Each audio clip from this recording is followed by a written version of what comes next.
What's up, everybody? What's going on? What? All right, hold on. We're gonna restart that. I butchered that immediately. Ladies and gentlemen, what is going on? Welcome back. Welcome. Today we are going to be taking a look at one of the newer decks that you could be playing from the Call of the Mountain expansion. There are so many archetypes that you could play. One of the ones that I've been having fun with is Aurelion Sol Diana. I think a lot of people are really interested in Aurelion Sol because he's just such a big, beefy boy. Like, I think people really like playing these 10-drop splashy cards. So I'll give you a little bit of a run through of the deck. So really, you're kind of just a slow control deck. You do have some ways to go mid-rangey aggressive, but you're really a control deck. You're playing 3 copies of Star Shaping, which is just invoke to heal your Nexus for 5. So you draw a card and you heal yourself for 5. So this card, this card really kind of sets the tone for what this deck is doing. This deck is just trying to survive until the late game, where its really powerful value invoke cards can take over. So we'll start from the top. Our 1-drop package, we have 3 copies of Spacey Sketcher, 3 copies of Solari Soldier, three copies of Lunari Duskbringer. Soldier is just a standalone powerful 1-drop. He's a 1-mana 3/3 or a 2/2, just excellent card. Spacey Sketcher is going to be able to make use of stuff that's just kind of chilling in your hand that you can't really make use of. Sometimes you'll have the Dusk Petal Dust, or you'll have a gem off of where is he? Oh no, I'm actually not playing him anymore. But the 3-mana 1/1 that makes gems. Sometimes you play that card in this deck too, and you can pitch those. Spacey Sketcher will give you a real card. So your champions are going to be Diana and ASOL. Diana is going to be excellent for controlling the board in the mid game. Once you activate Nightfall, which on very specific occasions, I've had her actually active on turn 4, that's very unlikely for you to have a leveled up Diana by turn 4. Most often I find she's leveling up by like turn 6, turn 7 is when Diana's leveling up, but you can level her up very quickly in some hands. Those hands are enabled by the Lunari Duskbringer, those really broken hands. Right now I'm playing 1 copy of Guiding Touch. So I saw a lot of the list that I was originally using was playing, instead of the Doom Beast, it was playing the, let's see if I could find the card. It's the 3-mana, this one, the Mentor of the Stones is what it was playing. And I like that it gave you junk that you can pitch to the Spacey Sketcher. I thought that was nice. But I didn't like that it was just a 3-mana 1/1. It didn't block. It incentivized you to attack and let it die. And I didn't really like that. So I've since cut it for 2 copies of Doom Beast. I would play the 3rd copy of Doom Beast. Right now I'm playing 1 copy of Guiding Touch instead of the 3rd copy of Doom Beast. And the reason for that is because I don't want to mess up my allegiance odds for the Mountain Scryer. Mountain Scryer is a very important card to this deck. He really enables a lot of stuff, a lot of your busted stuff. He enables your Star Shapings to go up to be even more efficient because the card that you invoke is cheaper. If your ASOL isn't leveled up, he makes your Celestial, the spells off of those cheaper.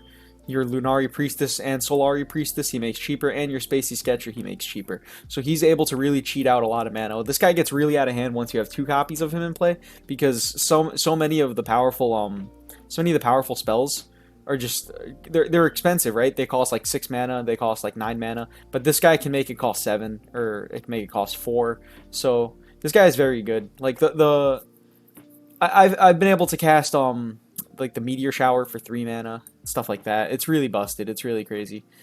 So we've talked about the 1-drop package. We talked about how Diana is useful for just kind of killing off key targets. So originally I would play Diana out on like turn 2 sometimes, just as a beater. I've come to the conclusion that I don't believe that's the way you're supposed to play Diana. I will keep Diana in my opening hand, but I very rarely play her on turn 2. What I end up doing is I wait until my opponent plays a key threat that I want to remove. So let's talk about like Freljord. Sometimes they'll have the Faces of the Old Ones, or they'll have the Weirding Stones. You can hit that with Diana. And if you're playing Diana Mirror, you want to save it for their Diana. It's really good for killing Nocturne too. This is just good for killing enemy champions or enemy threats that you need to get rid of. I save it. I like to save this card for those occasions. Lunari Shadowstalker or Shadestalker. This is just an elusive beater. It's going to beat your opponent up, and it's also going to be able to block elusives. This card is just very helpful. It triggers your Nightfall. You're not really happy to play this card on turn 2. I often kick it back in my mulligan. I'm often looking just for the 1-drops, but in some matchups you'll play it as a 2-mana 2/3 and you won't be happy, but you'll be content, I suppose. Pale Cascade is just a nuts combat trick, triggers your Nightfall. Unspeakable Horror triggers your Nightfall, heals you a little bit, and then creates another random Nightfall card. It could create more Unspeakable Horrors, it could create more Doom Beasts. Very good card. Playing the 1 Hush. 1 Hush is just useful for You can Hush is just useful for like dealing with miscellaneous stuff. That's the way I'm gonna word it. It's just useful for dealing with weird stuff. Your opponent has a Ledros in play, you can hush it. Now you can kill it. Your opponent has like an Ezreal in play, you can hush it for the turn. You won't be killed that turn. You'll be killed the next turn. But it buys you time. Your opponent has a big They Who Endure. Now it's a 1/1 They Who Endure until the end of the turn. If they went to Atrocity it, now they're Atrocitying a 1/1. So this is just kind of like a flexible card. You don't really want too many of it, but it is very useful in niche situations. So it's nice to have the 1x copy. You play both Priestesses. Priestesses are insane. They both invoke cards.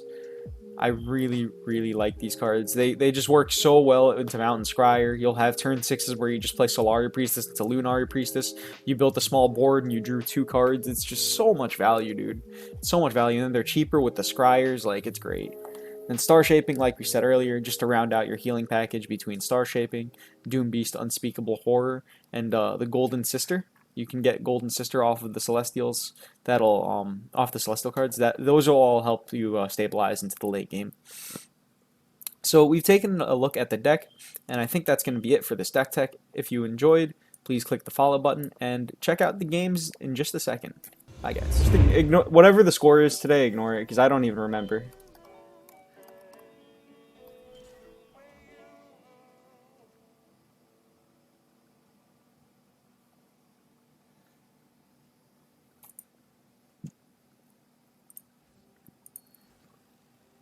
We have the Dustbringer. Thanks, man. No problem, dude. Enjoy the deck. It's not mine though. I want to make that clear. This is Alan ZQ's list. It's a good list though. I like it. Well, I tweaked it a little bit. He played 3 Mentor of the Stones. I'm playing 1 and I'm playing 2 Doom Beasts. I'd play 3, but I don't want to mess up my allegiance odds that much.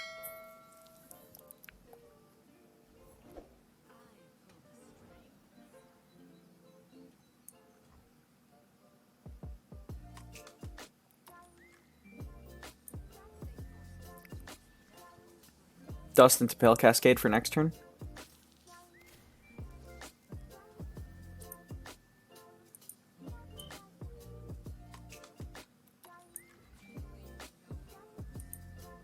This is a sad block, but we're just going to take it.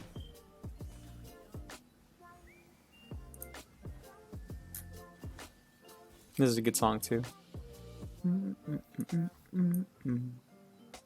To listen to my grandpa's uke. I never got to hear him play. I'm glad to hear it put to use. I wonder if he hears these strings. I wonder if he hears these tunes.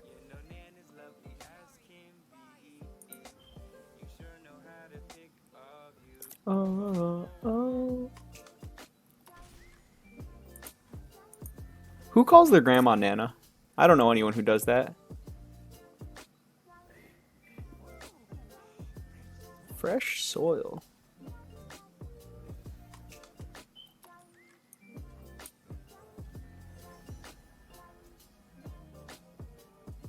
You just mono SI. So I'll take the Meteor Shower since it's 1 cheaper and it pings. You do? She passed away? Dude, I'm sorry to hear. Mine did 2 years ago. That's just life, unfortunately. I used the wrong Pale Cascade! I used the Diana! Oh no.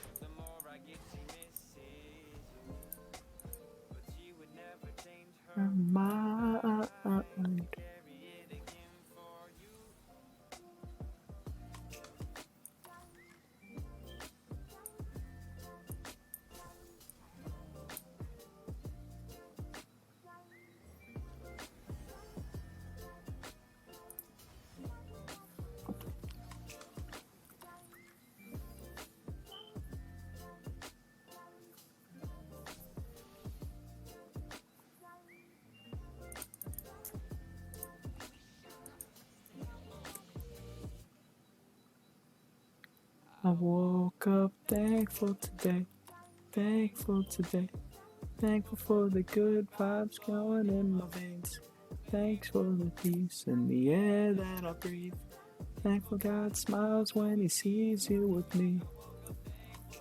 Is Mentor any good, or just not enough targeting cards? I think Mentor is the worst card in this deck by like a decent margin.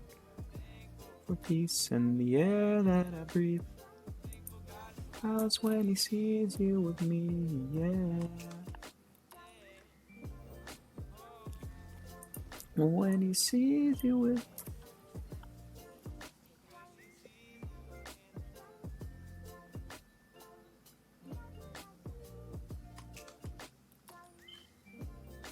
He pings maybe.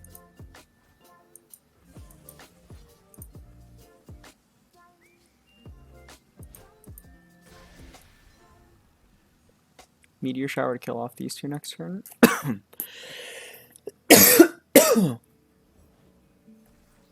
Meteor Shower to kill off. Wait, this dies. This is ephemeral, bud.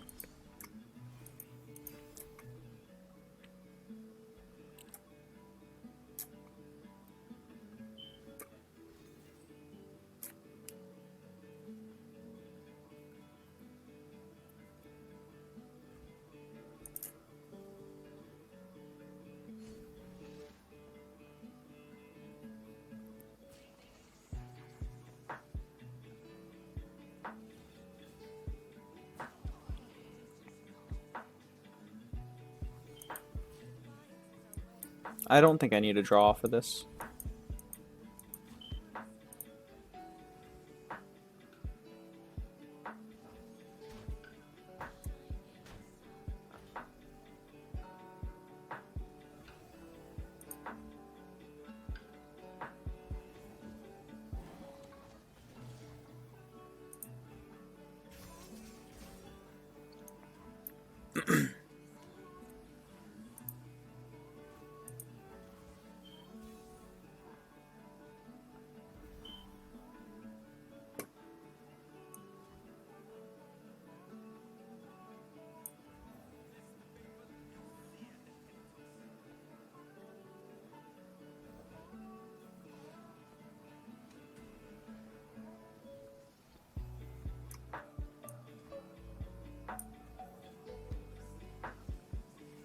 Pressure.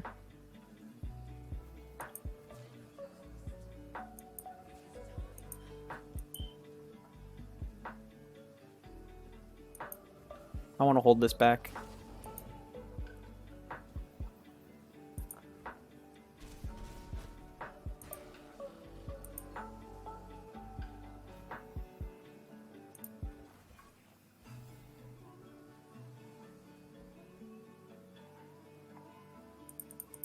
Doombeast is underrated. Doombeast is insanely underrated, dude. There are so many people who are saying that they don't think it's good, and I don't understand at all why you would say Doombeast isn't a good card. Doombeast is actually nutty, dude. Doombeast is actually kind of nutty. I'm gonna do this. This way I can go Pale Cascade and draw.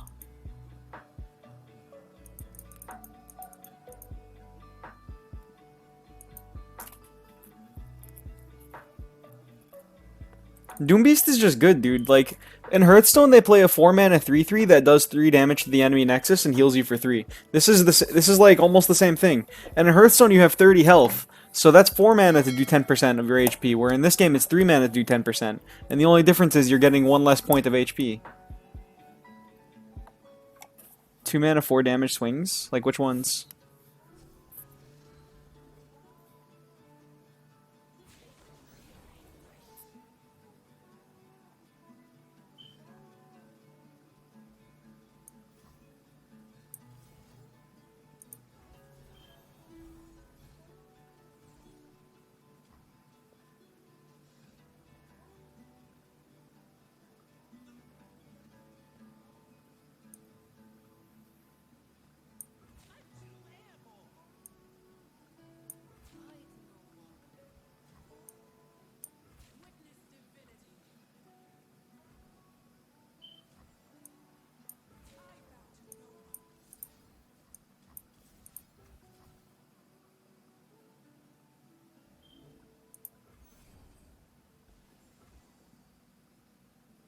Look at all these cards I make here.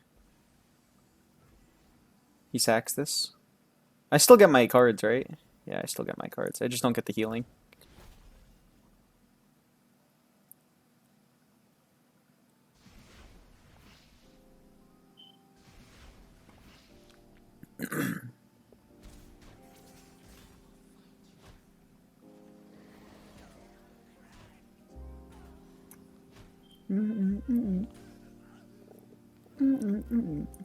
Like in this position, the gems are really helpful, right, Sly Blue? Because here I get to trigger my Nightfalls pretty easily with it.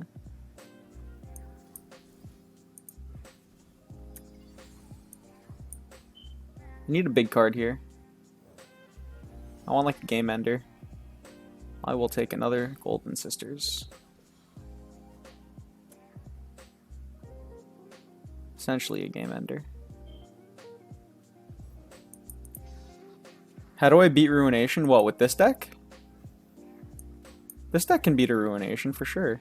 You just have so much. You draw so many cards that you can beat Ruination. Like they have to ruinate your Golden Sisters, or they have to like ruinate boards that they don't want to ruinate, and then eventually you play ASOL, which just dodges Ruination on its own.